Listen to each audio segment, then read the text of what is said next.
The Battle of the Little Bighorn, known to the Lakota and other Plains natives as the Battle of the Greasy Grass, and also commonly referred to as Custer's Last Stand, was fought on June 25, 1876, near the Little Bighorn River in Montana. It was fought between combined forces of the Lakota Sioux, Northern Cheyenne, and Arapaho tribes, and the 7th Cavalry Regiment of the United States Army, led by Lieutenant Colonel George Armstrong Custer. The battle, which resulted in natives defeating U.S. forces, was the most significant action of the Great Sioux War of 1876.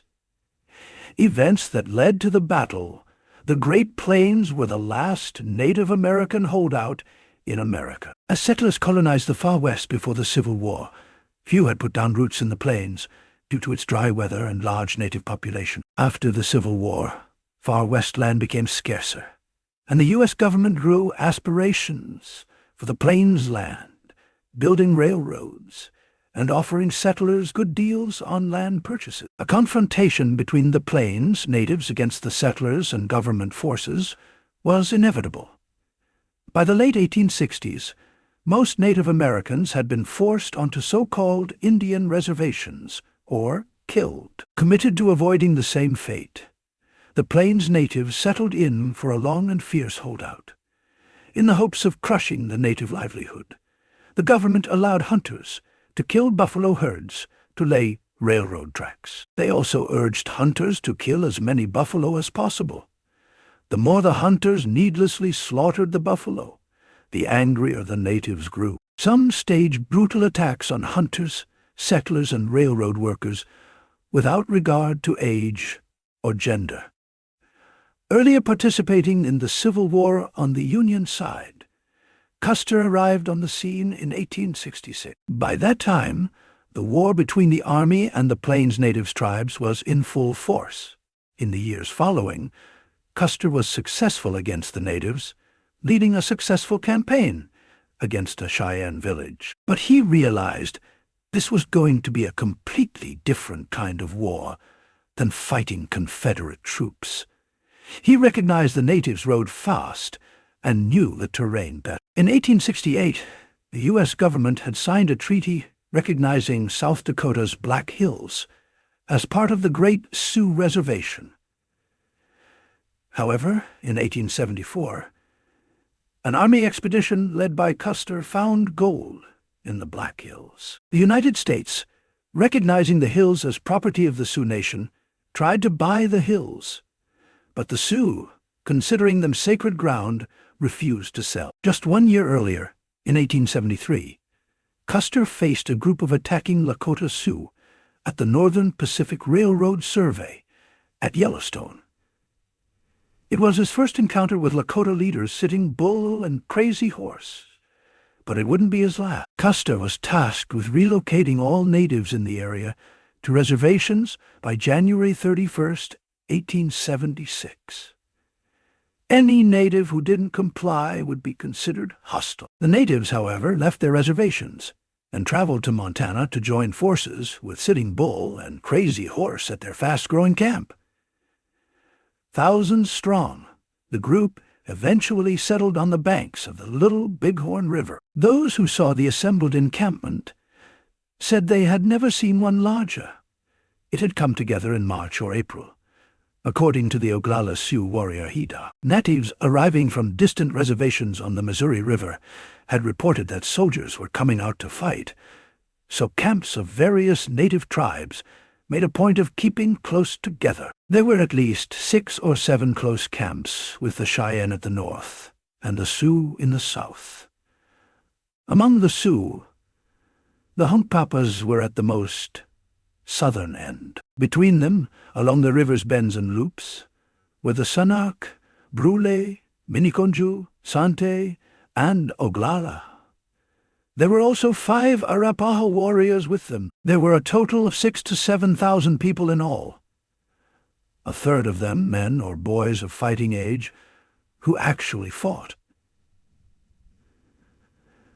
They were armed with Winchester, Henry, and Spencer, repeating rifles, as well as bows, arrows, and tomahawks. Sitting Bull's Sundance before the battle, an ancient native ritual was held. The Sundance is a spiritual ritual reserved only for men. It was performed by Sitting Bull, the Lakota medicine man. He painted himself yellow to represent the sun. He was looking for spiritual guidance and a vision of the future. The ritual began with removing pieces of flesh from his arms until they were all bloody. He then started dancing, followed by his men. The dance lasted for 2 whole days, until finally Sitting Bull had a vision. He predicted winning the battle, but the vision came with a warning. Nothing was to be taken from fallen soldiers, or great misery would befall the Lakota. Before the Sundance, Sitting Bull had many visions predicting the future, and they had all turned out to be truthful. So this boosted the natives' morale. The battle, the U.S. Army dispatched 3 columns of soldiers, including Custer and his 7th Cavalry, to round up the natives and return them to their reservations. The soldiers were armed with Springfield single-shot carbine rifles and Colt 45 revolvers. General Alfred Terry, Colonel John Gibbon, and Lieutenant Colonel Custer met up in mid-June. And after a scouting party of Crow and Arikara scouts serving in the U.S. Army found a native trail headed toward Little Bighorn Valley, they decided Custer should move in, surround the natives, and await reinforcements. Around midday on June 25th, Custer scouts located Sitting Bull's camp. Instead of waiting for reinforcements as arranged, Custer planned a surprise attack for the next day, advancing toward the encampment and shooting a few natives on the way. Custer divided his more than 600 men into 4 groups. He ordered 1 small battalion to stay with the supply train, and the other 2, led by Captain Frederick Benteen and Major Marcus Reno, to attack from the south and prevent the natives from escaping. He sent Benteen scouting southwest to ensure there were no other native forces that could attack their rear, and ordered Reno to head west and attack the south side of the camp. Custer led the final group, 210 men strong, and planned to attack from the north. Reno's group attacked first from the south. The natives, caught by surprise, picked up their arms, organized, and started firing back. Reno's group had around 100 men who had been skirmishing with the natives. Some of the natives, He-Dog and Braveheart among them, rode out, circling a small hill behind the soldiers. At that moment, Crazy Horse came riding fast with reinforcements, boosting the natives' morale. Reno's soldiers, now engaged from 2 sides, quickly retreated after realizing they were completely outnumbered, with natives chasing them uphill. By the time they regrouped on the top of the hill, now known as Reno Hill, at least 30 men were dead. Meanwhile, Custer moved north at a gallop.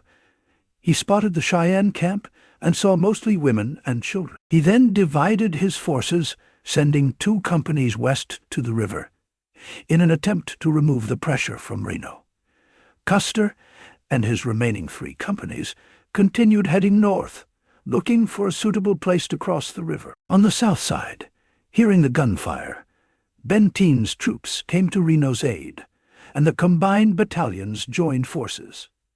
At that moment, Crazy Horse and his warriors turned back and started heading toward the center of the great camp. They feared a second attack on the camp from some point north. They had seen soldiers heading that way on the opposite bank. At that point, a group of Lakota Sioux, led by White Thunder, started heading east, where they were soon joined by many other natives. They started firing at the soldiers from the tall grass. Natives were coming up from the south on that side of the river in great numbers and soon attacked the 2 companies. The soldiers retreated to higher ground. Meanwhile, Crazy Horse continued heading north. In effect, White Thunder said Custer had been surrounded even before they began to fight. Custer ordered his men to stay in a defensive position while he was looking for suitable terrain to cross the river. The natives attacked the first line of soldiers who were overwhelmed. and the formation broke. The natives continued attacking, and the second defensive line now came under intense pressure. Custer returned to the high ground and sent soldiers to intercept the natives, who were now advancing from another direction. After some fierce fighting, the second line suffered heavy losses and retreated to the reserve line. On the other side, Crazy Horse successfully encircled the soldiers. As the warriors started to attack the soldiers from one side, Crazy Horse smashed into the soldiers, which left them completely surrounded. Many of them were killed, while others started retreating toward Custer's position with the natives chasing them. Custer's men panicked and dismounted from their horses, using them as cover. Now, surrounded from all sides, Custer's last stand wasn't much of a fight. It was a slaughter.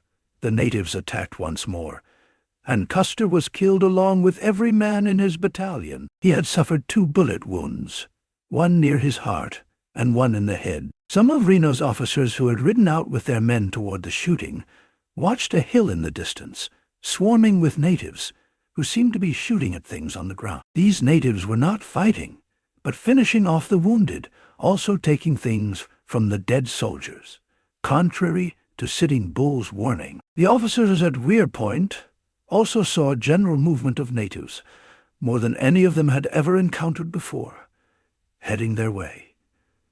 Reno's and Benteen's soldiers formed a circle defensive line, and the exchange of fire soon began. They fought all day until General Terry's reinforcements finally arrived. Now it was the natives who were outnumbered, so they packed up their camps and retreated, bringing the largest defeat of the U.S. Army during the Plains Wars to an end. At the end of the battle, the U.S. Army had lost about 280 soldiers, while native losses numbered around 160. Thank you for watching. If you liked the content, please consider sharing the video and supporting the channel on Patreon.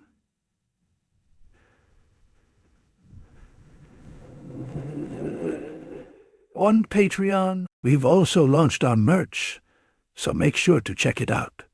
The link is in the description.